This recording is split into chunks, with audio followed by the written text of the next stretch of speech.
saya berada di kawasan Bantar Gebang, Kota Bekasi, di mana terdapat Sekolah Alam Tunas Mulia yang merupakan wadah pendidikan non-formal bagi masyarakat daerah Bantar Gebang.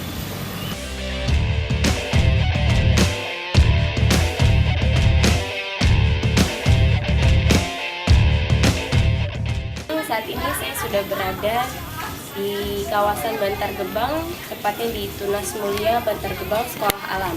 Saat ini saya berada bersama dengan Bapak Nadiem selaku Kepala Sekolah, pendiri dan Kepala Sekolah dari Tunas Mulia Bantar Gebang ini. Selamat siang Bapak. Selamat siang. Saya langsung aja nih mau tanya-tanya nih sama Bapak. Bisa diceritakan nggak sih awal berdirinya Sekolah Alam ini tuh gimana? Ya, jadi pendirian Sekolah Alam ini di latar belakangi keprihatinan saya pada waktu itu setelah saya melihat banyak anak-anak pemulung yang tidak sekolah dan putus sekolah. Jadi tahun 2004 saya berkenalan dengan anak-anak pemulung, kemudian saya berkomunikasi. Saya waktu itu mengajar ngaji mereka, ternyata dari mereka itu banyak yang tidak sekolah, bahkan banyak yang udah sekolah putus di tengah jalan. Sehingga akhirnya saya mendirikan sekolah seperti ini. Oh, jadi Sekolah Alam ini sudah berdiri sejak tahun 2004? Resminya 2006. Resminya 2006. Murni dari Bapak sendiri atau dibantu dari orang lain? Ya, dari beberapa orang ya. Waktu itu saya dan Pak Juwarto selaku orang yang aktif di Bantar Gebang. Kemudian istri saya kemudian seorang guru, sehingga pada saat itu saya berdiskusi dengan istri saya untuk membuat sekolahan. Akhirnya kita menemukan sekolah alam. Itu sekolah alam kita harus magang dulu. Makanya saya dan istri saya waktu itu magang di Sekolah Alam Bojong Bulur di Bogor untuk mengadopsi sistem pendidikan dan model sekolah alam. Akhirnya tahun 2006 dibantu dengan, karena kita waktu itu tidak punya dana, kita mencari founding ya. Kemudian kita bertemu dengan dari Yayasan Portal Impact di Jakarta, kita bikin sekolah alam ini. Kalau istri Bapak sendiri kan backgroundnya memang guru. Iya. Kalau Bapak sendiri sebelumnya apa Pak? Saya background saya adalah istilahnya wira swasta ya. Saya sekolah di Fakultas Peternakan Universitas Jenderal Sudirman Purwokerto. Jadi saya profesi saya seorang peternak ya. Sebelum saya di sekolah alam ini, saya usaha peternakan dan sampai sekarang pun kita masih, walaupun sudah mulai berkurang volumenya ya. Kalau untuk Sekolah Alam ini sudah ada berapa siswa Pak? Pada awal saya mendirikan sekolahan, murid saya ada 55 anak. Setelah perjalanan waktu kita membuka beberapa program sehingga saat ini muridnya udah lebih dari 200 ya, hampir 250-an.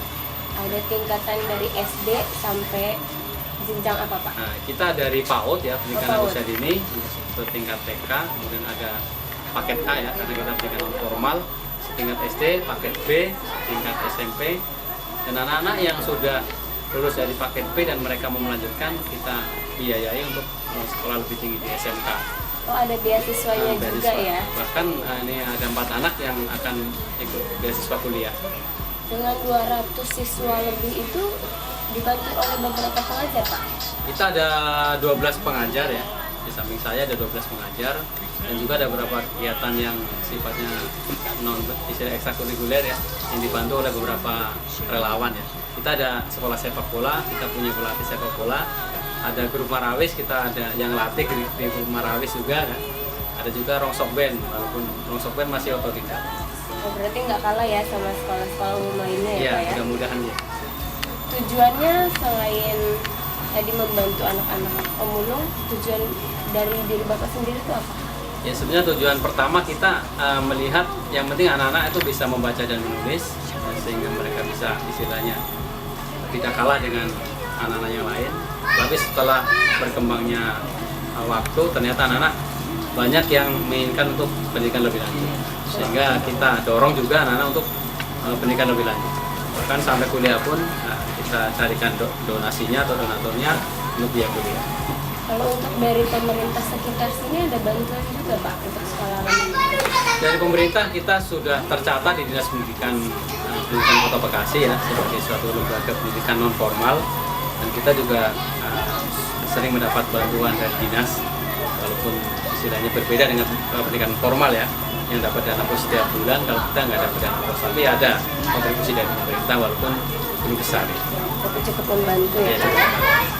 Untuk sekolah alam ini gratis atau dikenakan biaya? Ya, semua yang sekolah di sini dari PAUD, kemudian sekolah sepak bola, termasuk juga untuk SD SMP, bahkan yang sekolah SMK pun kita bebasin biaya. Gratis Ya? ini. Kita termasuk membiayai anak-anak yang mau kuliah juga, mereka biayanya kita carikan donasinya. Gimana nih Pak cara sosialisasi ke anak-anaknya nih Pak? Ya pada awalnya sebenarnya anak-anak belum memahami sekali tentang sistem sekolah seperti ini ya. Makanya kita waktu itu saya ngajak anak-anak untuk ayo kita sekolah dengan model sekolah seperti ini, sehingga istilahnya sekolah ini memberikan kebebasan kepada anak untuk bekerja, karena anak-anak kita pada awalnya kan anak pekerja anak yang bekerja mulung sampah. Nah, untuk membuat model pendidikan kan kita harus ada model yang mereka juga masih bisa memulung tetapi bisa sekolah ya.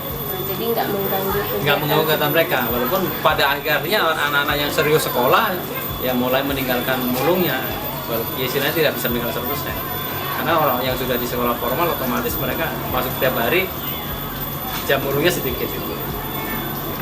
Ini salah satu hasil dari anak-anak ya Pak? Ya, kita ada sanggar kreativitas anak pemulung Bantar Gebang ya, dan salah satu hasilnya adalah kerajinan dari cangkang telur. Ada beberapa kerajinan sebetulnya yang mau kita kembangin ya, salah satunya dari cangkang telur dan ada juga dari koran bekas. Kita udah ada beberapa pesanan ya untuk cangkang telur ini. Salah satunya kita juga mau bikin jam. Dan beberapa negara di Asia, ASEAN terutama ya. Karena harapan saya, keinginan saya besar saya bisa berkeliling dan anak-anak saya bisa berkeliling Indonesia dan negara-negara di sekitarnya. Dan alhamdulillah tahun 2012 saya sudah berkeliling ke Malaysia dan anak-anak. Kita di Kuala Lumpur ya. Ini ada menara kembar, ini anak-anak ya. Anak-anak ini saya. Ini dari guide-nya ini. Kemudian ini anak-anak. Istri saya. Ini istri saya.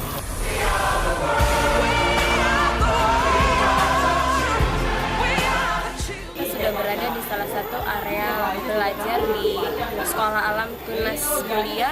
Yuk kita masuk. Kita lihat. Ini bagusnya backgroundnya semua yang paling bagus adalah cangkang telur karena kayak langit. Dilihat dari jauh kelihatannya langit. Baru bajunya ini kan udah pasti kelihatan cangkang telur puyuh ya. Tinggal nanti desain ininya tinggal dicari aja telur puyuhnya ini yang bening-beningnya, yang agak warna di garis ininya. Siapa yang mau sanggup ngerjain, dia minimal akan ngasih harga, kalau saya tawarin harga 200.000. Kalau 200.000 kalian udah dapat 50.000 untuk gambarnya. Setelah dia gambar boleh. Tapi kalau dia nanti ngasihnya lebih, kalian dapat untung karena dia bisa jadi kita minta 200.000 dia bayarnya 1 juta. Karena dia host ya, nggak mungkin dia ngasih di bawah 200.000. Kalau dia dapat 1 juta, kalian dapat 250.000. Kalian siapa yang mengambil lah ya. Kalau yang satu lagi ini yang jadi insya Allah nanti akan Manadam kirim ke Mas Tukul gambarnya. Nanti akan ya insya Allah dengan dia gambar dia mudah-mudahan dia ngundang kita ya kan. Kalau kita diundang di Mas Tukul kan jadi terkenal ya. Ya maksudnya kita lebih dikenal. Ini juga kita akan bikin gambarnya Mas Baby ya. Ya acaranya apa dia? Hitam putih. Hitam putih. Nanti ini kalau cuman model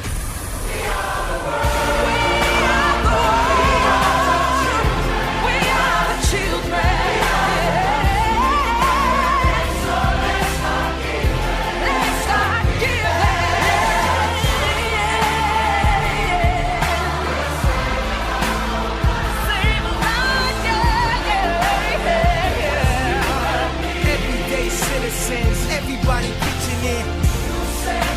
No Salomon, no sexy Munya. You and I, 12 days no water, what's your will to live? We'll amplify the love and watch it multiply. Feeling like the world's end, we can make the world win. Like Katrina, Africa, Indonesia, and now Haiti needs us. They need us, they need us.